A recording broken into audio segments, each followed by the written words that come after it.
Hi folks, Alex Klingelhoeffer here with Exencial Wealth Advisors. It's 3:47 here in the middle part of the country. It is Thursday, April 8th, 2021. Here's your morning jog around the economic headlines of the world. Bloomberg's got a report out on the global tax deal we've been talking about throughout the week, right? This is the deal to sort of unify the global corporate income tax, at least give it a baseline so that corporations don't headquarter in countries with really low tax rates. The interesting thing about this new proposal, which I guess is yet to go public, it's going to tie the revenue or sales that a company makes, and the revenue that a company makes in a country is what that country gets to tax.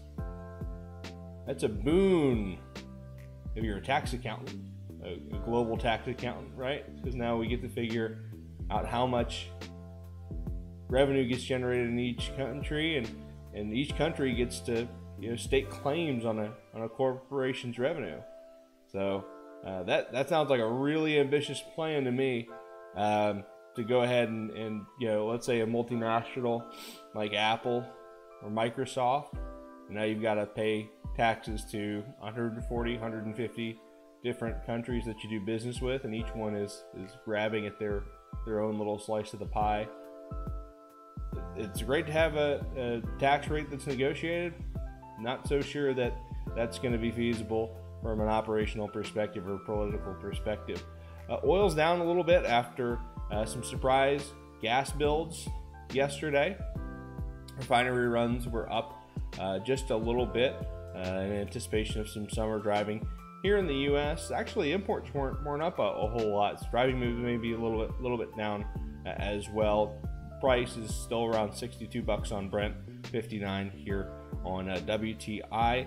Report from Bloomberg that India is preparing to actually buy some Iranian crude once U.S. sanctions are gone.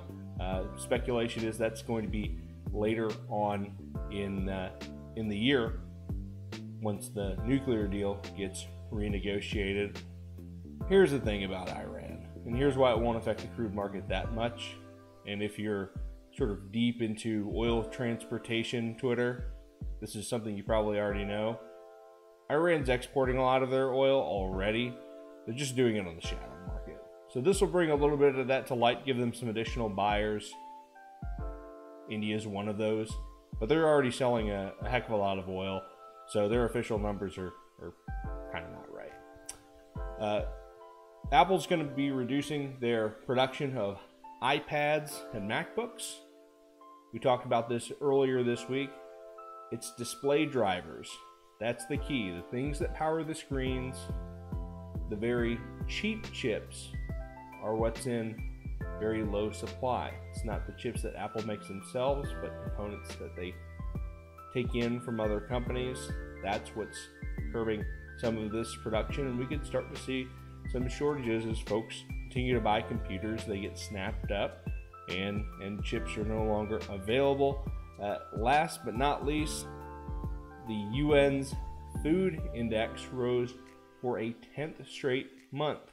We talked a couple of weeks ago about monitoring the inflation picture. That's why it's always important to keep inflation hedged assets in a portfolio. Look at that.